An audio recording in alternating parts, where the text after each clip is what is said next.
Pemirsa, Bupati Aceh Besar Insinyur Mawardi Ali memimpin rapat evaluasi persiapan pelaksanaan pembukaan dan pelaksanaan Pekan Olahraga Aceh ke-13 tahun 2018 di Sekretariat Panitia Penyelenggara di Desa Gani, Kecamatan Ingin Jaya, Aceh Besar, Jumat sore.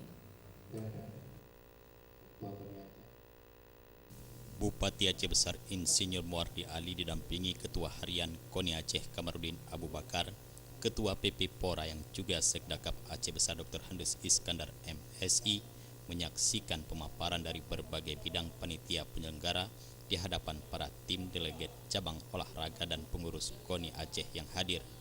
Pada kesempatan itu Bupati Aceh Besar Insinyur Mawardi Ali mengharapkan kepada seluruh panitia agar penyelenggaraan Pora di mana Aceh Besar menjadi tuan rumah menjadi yang terbaik dari pora-pora yang pernah digelar di Aceh.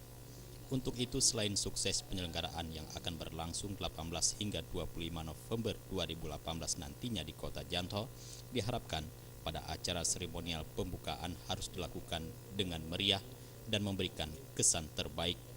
Rapat evaluasi tersebut diawali presentasi layout pembukaan oleh Panitia Bidang Pelaksana Opening Dr. Handes Sulaimi MSI didampingi EU Opening Seremonial Pora ke-13. Dilanjutkan bidang pertandingan Abdullah Esos yang mempresentasikan pelaksanaan 29 cabang yang akan dipertandingkan di Pora nanti, baik terkait jadwal, tempat, dan bagaimana proses pelaksanaannya. Dalam presentasi dari berbagai bidang terjadi tanya jawab dengan seluruh cabang olahraga untuk mengkonfirmasi langsung terkait jadwal dan hal-hal yang perlu dilakukan perubahan. Sementara itu, Ketua Harian KONI Aceh Kamarudin Abu Bakar mengatakan pihaknya sangat berharap kepada pemerintah daerah dan PP Pora ke-13 untuk terus membenahi berbagai bidang dan sarana prasarana untuk suksesnya penyelenggaraan Pora ke-13.